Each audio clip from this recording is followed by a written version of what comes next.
Hello everyone, welcome back to Ankita biology. आज का हमारा वीडियो बेस्ड होगा बेसिकली प्रोटीन सीक्वेंसिंग पे। प्रोटीन सीक्वेंसिंग का वीडियो स्टार्ट करने से पहले आपको बता दें, हम प्रोटीन की सीरीज स्टडी कर रहे हैं जिसमें हमने डिफरेंट पार्ट्स ऑलरेडी स्टडी कर लिए। बेसिक ऑफ प्रोटीन्स क्या होता है, अमाइनो एसिड की basic structure, 1 letter code of amino acids क्या होते हैं, अमाइनो एसिड का टाइट्रेशन क्या होता है, ग्लाइसिन का, ग्लूटामेट का। जिन्होंने भी ये वीडियो स्टडी नहीं किया है, डिस्क्रिप्शन बॉक्स में उसकी लिंक शेयर कर दी जाएगी, आप वहाँ जाकर उन वीडियो को स्टडी कर सकते हैं। वीडियो से रिलेटेड जहाँ पर भी आपको डाउट हो, आप बिल्कुल कमेंट करके या मेरी पर्सनल मेल आईडी पे मेल करके भी पूछ सकते हैं। ठीक है, चलिए स्टार्ट करते हैं। प्रोटीन सीक्वेंसिंग बहुत ही इंटरेस्टिंग टॉपिक है, बहुत ही सिंपल टॉपिक है, ध्यान से समझिएगा। जहाँ पर भी डाउट आए कमेंट सेक्शन में कमेंट कीजिए। प्रोटीन सीक्वेंसिंग का मतलब होता है, जिसे हमने डीएनए सीक्वेंसिंग पढ़ी थी। सीक्वेंसिंग करना मतलब सीक्वेंस का पता लगाना कि उसमें कौन से number of amino acids present हैं या नंबर ऑफ न्यूक्लियोटाइड्स प्रेजेंट है। तब हमने उसे डीएनए सीक्वेंसिंग कहा था कि एडेनिन प्रेजेंट है, थाइमिन, ग्वानिन, साइटोसिन, किस पैटर्न पे उसकी सीक्वेंस प्रेजेंट है, तो वो क्या था, उसका डीएनए सीक्वेंसिंग। अब हम स्टडी करने वाले बेसिकली प्रोटीन सीक्वेंसिंग, जिसमें हम ये पता लगाएंगे कि किसी भी पॉलीपेप्टाइड चेन में या प्रोटीन में कौन से अमीनो एसिड्स प्रेजेंट है, कौन से अमाइनो एसिड्स प्रेजेंट हैं। अमाइनो एसिड्स का पता लगाने के लिए किसका यूज किया जाएगा, प्रोटीन सीक्वेंसिंग का। अब वो अमाइनो एसिड कोई से भी हो सकता है, डिफरेंट हमने अमाइनो एसिड देखे 20 स्टैंडर्ड अमाइनो एसिड्स, उसमें से कोई से भी अमाइनो एसिड्स प्रेजेंट हो सकते हैं। उन अमाइनो एसिड के सीक्वेंस का किसी भी प्रोटीन में पता लगाने की मेथड्स क्या कहलाती है, प्रोटीन सीक्वेंसिंग।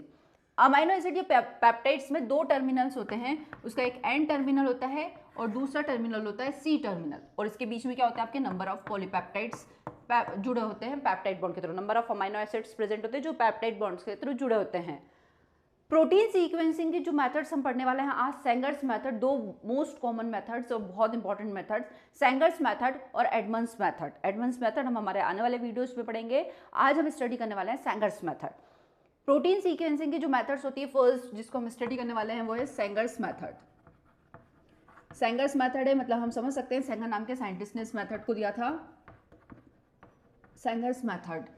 सेंगर्स मेथड में क्या किया जाता है, सबसे पहले एन टर्मिनल एनालिसिस के लिए दोनों मेथड, मतलब किस साइड से अमीनो एसिड का पता लगाएगी, एन साइड से, एन टर्मिनल से। जो अमीनो एसिड एन टर्मिनल से जुड़ा होगा सबसे पहले उसका आइडेंटिफिकेशन करेगा सेंगर्स मेथड में।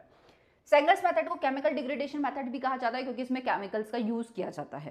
केमिकल को यूज किया जाता है डिग्रेड करने के लिए। किस केमिकल को यूज किया जाता है हम आगे देखेंगे।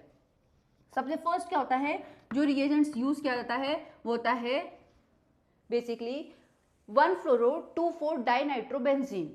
1-फ्लोरो-2,4-डाइनाइट्रोबेंजीन, जिसे शॉर्ट फॉर्म में FDNB भी कहा जाता है। ये क्या होता है आपके पास, सेंगर्स रिएजेंट। इसको क्या कहा जाता है, सेंगर्स रिएजेंट।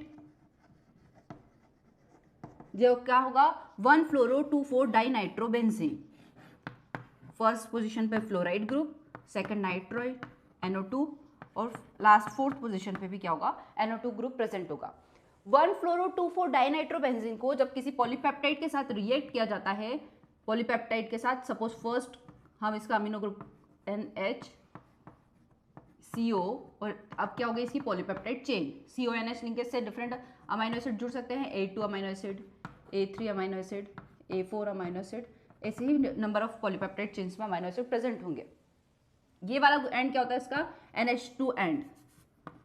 ये क्या होगा उसका, बेसिकली NH2 या एन टर्मिनल, जिसमें अमोनियम ग्रुप प्रेजेंट होगा उसका। ठीक है, NH2 एंड होगा। अब कैसे रिएक्शंस होगी, सबसे पहले क्या होगा, जो फ्लोराइड है इसका जो हैलाइड आयन है, न्यूक्लियोफिलिक अटैक होगा, और इसमें से क्या किस पर अटैक करेगा, इसके नाइट्रोजन पे, अल्फा कार्बन के नाइट्रोजन पे अटैक करेगा। ठीक है, जैसे अटैक करेगा नेक्स्ट पोजीशन पे क्या होगा, एल्कलाइन कंडीशन में ये वर्क करेगा। पीएच कैसा होगा, बेसिकली एल्कलाइन पीएच पे वर्क करेगा। एल्कलाइन कंडीशन में वर्क करेगा, तब नेक्स्ट स्टेप पे ये इसके HF के फॉर्म में रिमूव हो जाएगा, और ये रिंग किसके साथ जुड़ जाएगी, पूरा का पूरी पॉलीपेप्टाइड बेंजीन रिंग के साथ एसोसिएट हो जाएगी। ये NO2, ये आपका बेसिकली NO2, और अब यहाँ पे क्या आ जाएगा आपका NCHRCO, और ये A1 अमीनो एसिड की स्ट्रक्चर थी, मतलब A1 था, ये A2, A3, पूरी नंबर पॉलीपेप्टाइड चेन आके जुड़ चुकी है। कैसे हुआ, FDNB 1-फ्लोरो-2,4-डाइनाइट्रोबेंजीन ने जैसे ही किसी पेप्टाइड पॉलीपेप्टाइड चेन पे अटैक किया, उसका फर्स्ट कार्बन का अमाइनो ग्रुप, हो सकता है लाइसीन की सिचुएशन हो तो वो एप्सिलॉन अमाइनो ग्रुप पर भी अटैक कर सकता है। अटैक करेगा तो एल्कलाइन कंडीशन में क्या रिमूव हो जाएगा, HF रिमूव हो जाएगा, फ्लोराइड का डिस्प्लेसमेंट हो जाएगा HF के फॉर्म में। जैसे ही HF रिमूव होगा नेक्स्ट कंडीशन में ये NH बच गया। अब आपके पास वैलेंसी कंप्लीट कर सकते हैं हम। नेक्स्ट कंडीशन में क्या होगा, HF जैसे ही रिमूव होगा NH ये इसके साथ बॉन्ड का फॉर्मेशन कर लेगी, बेंजीन रिंग जैसे ही बॉन्ड का फॉर्मेशन करेगी, first amino acid, second, third, fourth number of मतलब पॉलीपेप्टाइड में जितने अमीनो एसिड्स है उसके साथ लिंक्ड हो जाएंगे। नेक्स्ट स्टेप में क्या होगा, नेक्स्ट स्टेप में हम इसको ट्रीट कराएंगे एसिडिक कंडीशन में, कंसंट्रेटेड एसिड से ट्रीट कराएंगे 6 मोलार HCl से। जैसे ही हमने 6 मोलार HCl से इसको क्या कहा जाएगा, DNP डेरिवेटिव्स, डाइनाइट्रोफिनाइल। अब क्या हो जाएगा, वो बेसिकली डाइनाइट्रोफिनाइल 2,4 फ्लोराइड तो हट चुका है, 2,4 डाइनाइट्रोफिनाइल डेरिवेटिव्स, किसका फॉर्मेशन हो गया है, 2,4 डाइनाइट्रोफिनाइल डेरिवेटिव्स का फॉर्मेशन हो चुका है।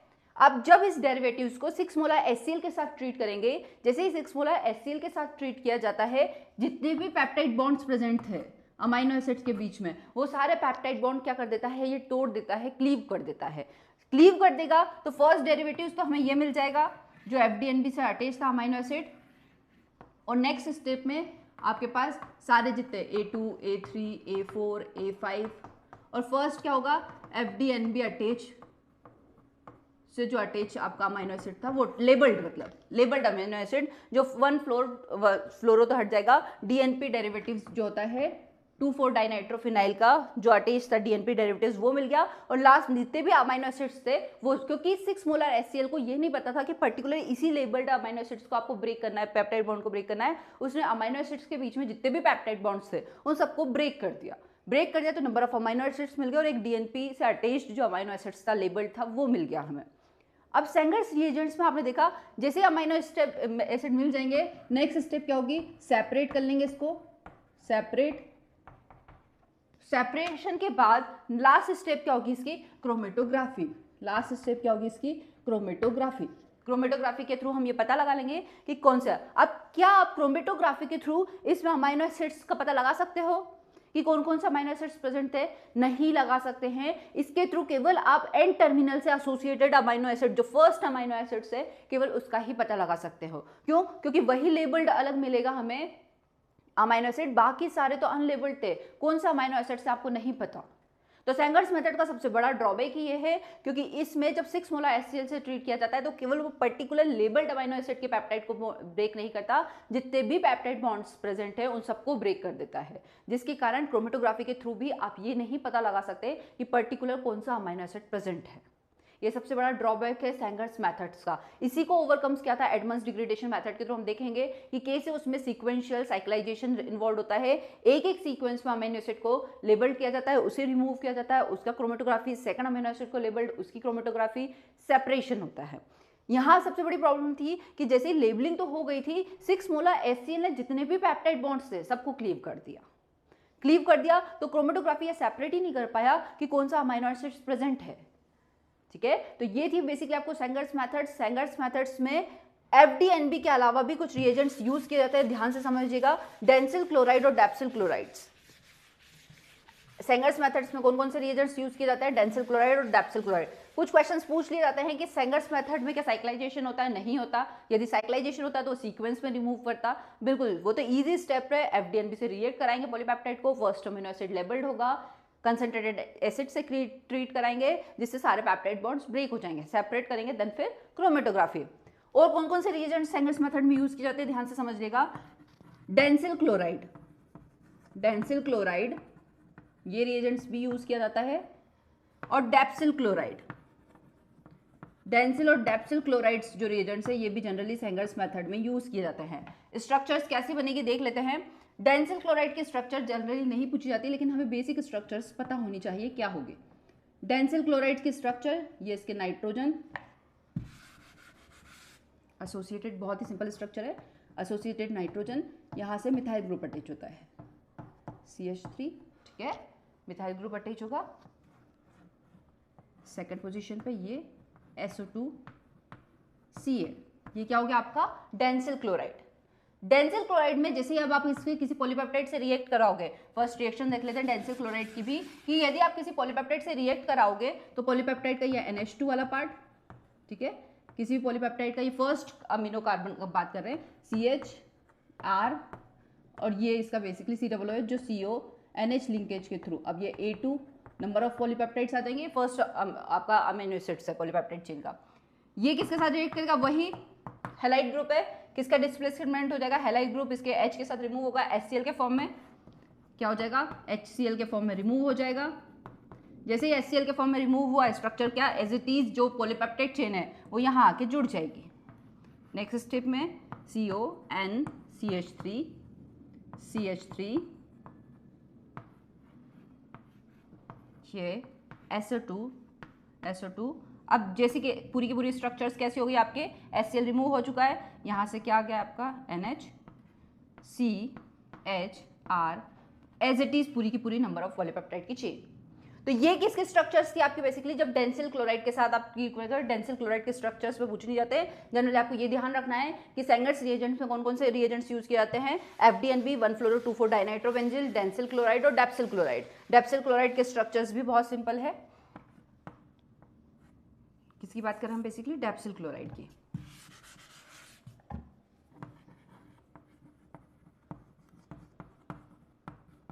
उसमें भी क्लोराइड ग्रुप प्रेजेंट होगा,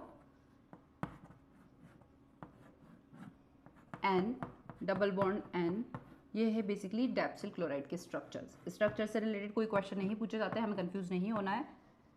इसके CH3 बॉन्ड प्रेजेंट होंगे, CH3 और यहाँ क्या होगा SO2Cl। तो ये स्ट्रक्चर है डेप्सिल क्लोराइड की। तो कौन कौन से सेंगर्स रिएजेंट्स में, सेंगर्स मेथड में रिएजेंट्स यूज किया जाता है, FDNP, dansyl chloride, dabsyl chloride. Chemical degradation method से हम पूरे नंबर ऑफ अमीनो एसिड की सीक्वेंस का पता नहीं लगा सकते हैं। क्यों? क्योंकि इसमें जो 6 मोलर HCl है वो जितने भी पेप्टाइड बॉन्ड्स है सबको क्लीव कर देता है, जो कि अनलेबल्ड होते हैं। लेबलिंग नहीं होगी तो आप कैसे क्रोमेटोग्राफी मेथड्स के थ्रू भी ये पता लगाओगे कि वो कौन सा अमीनो एसिड्स है। तो ये था सेंगर्स रिएजेंट्स। ये वीडियो आपके स्टडी के लिए हेल्पफुल है तो मैंने हमेशा कहा है वीडियो को ज़्यादा से ज़्यादा लाइक करें, चैनल को ज़्यादा से ज़्यादा सब्सक्राइब करें। यदि वीडियो से रिलेटेड जो भी फीडबैक्स है आप बिल्कुल कमेंट सेक्शन में दे सकते हैं। मैं इंप्रूवमेंट पूरी की पूरी कोशिश करूँगी कि जो भी आपके कमेंट्स हैं उस पर वर्कआउट हो। Thank you.